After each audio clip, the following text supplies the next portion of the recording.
WUKY presents health news you can use. It's Dr. Greg Davis on medicine. One of the great things about summer in the bluegrass is spending time outside. It's a great way to stay active, reduce stress, and get some vitamin D.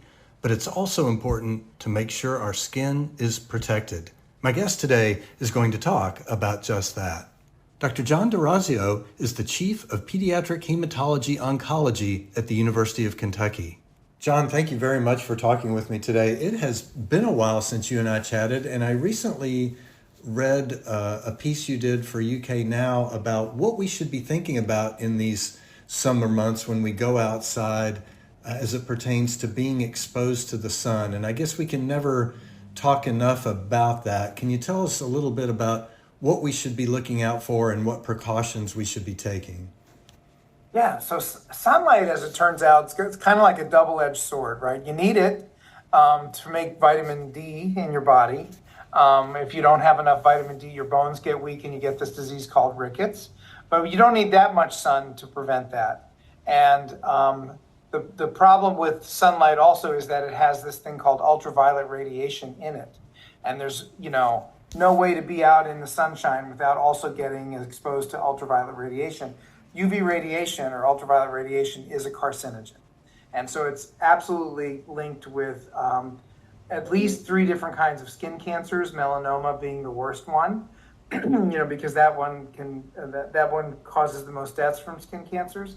But your skin, your risk of UV damage and skin cancer is directly proportional to your skin phototype. So the darker your skin is naturally, the more melanin it has in it, and melanin acts as a sunblock, basically, that is in your skin. So people with very dark skin, they need a lot more sun to get a sunburn. They probably have at least a 20-fold less incidence of skin cancers than very fair-skinned people. So what I like to tell people is understand your skin phototype and just judge and use that as a basis to kind of ration your sun exposure accordingly. So if you're very fair-skinned and you get sunburned a lot instead of tan, that correlates with melanoma risk for sure. So don't be out in the sun without sun protection. Wear sunscreen, wear rash guards, try to stay in the shade, do things. I'm not saying never go out in the sun. I'm just saying understand your risk and do something about it. Yeah, and I read something recently where, especially for those who are fair-skinned, it doesn't really take a whole lot of time in direct sunlight to begin to do some damage. Oh, for sure, yeah. And so we have this response called the tanning response, which is a very interesting physiologic response. It's your skin is exposed to the sun. This is how you get a tan, right? Whether you're in natural in sunlight or at a UV tanning bed kind of a thing. And that damage to the skin is actually the thing that starts the cascade to cause the skin to tan. It involves a hormone called melanocyte stimulating hormone. It goes, from your superficial skin cells called keratinocytes down into the melanocytes, which are deeper in the skin. And those are the ones that make the pigment melanin. And it can ramp it up, and give you a tan. Like when you go down to Florida or Hawaii in the winter, we're not a lot of sun up here in the winter months. But when you get out of that and go to a UV-rich environment, you come back tan if you spend a week or 2 down there, right? And that tan only lasts for 3-4 weeks and then it goes away, right? And that's because your skin is actually in your body is actually programmed in a very precise way to kind of get more tan if you're getting more sun to protect itself from that damage. And when we wear a barrier, let's say a long sleeve shirt, a hat, long sleeve pants, is there any particular fabric we need to be thinking about? Are any long sleeves or long pants good enough, or can sun still get through some of those?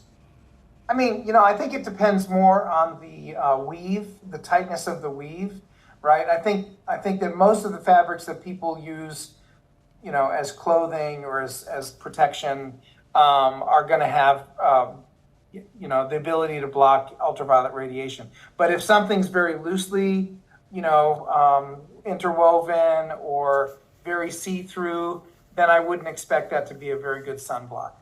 And we hear a lot about SPF. Let's say we're going out in our bathing suit and we're going to be out in the sun for a while. I'm assuming that not all sunblock products are the same. What is SPF, and what should we be looking for in sunblock? Yeah, so sun protection factor is what SPF stands for.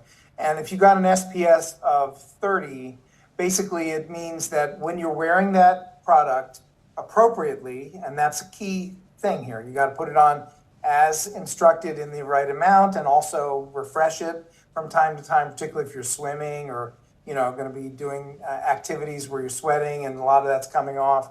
That means you can get, if it's an SPF of 30, you can get 30 times more time outdoors than someone who's not wearing it and get the same sun exposure. Well, John, before we part, is there anything else you would want our listeners to know about being safe out in the sun? I think, I'm a pediatrician, I'm a pediatric oncologist, and I don't see that many melanomas in children, thankfully. But certainly as a pediatrician, I just want to say skin from children is much more sensitive. And so as much as you should be aware of, your sun safety and your sun behaviors as an adult, think about it even more as for your children. Children spend a lot of time outside, which is great. You don't want them just planted in front of video games all day. You want them out and exercising and being normal, healthy, active kids. But just remember that their skin is even more sensitive than adult skin. It's thinner, and the UV exposure in childhood has been correlated with cancer risk later in adulthood. Only because sometimes that exposure to a carcinogen takes decades to kind of turn into a cancer. And so if you get it when you're 5, 8 years old, you have decades typically for that to kind of turn into cancer. So that's what I would say. My thanks today to Dr. John D'Orazio, Chief of Pediatric Hematology Oncology at the University of Kentucky, for talking with us about skin safety while outdoors in the sun. For more information, visit our website at wuky.org. With health news you can use, I'm Dr. Greg Davis on medicine. Dr. Greg Davis is a forensic pathologist and professor emeritus at the University of Kentucky who volunteers his time covering important medical news for our community. This program is available as a podcast at wuky.org.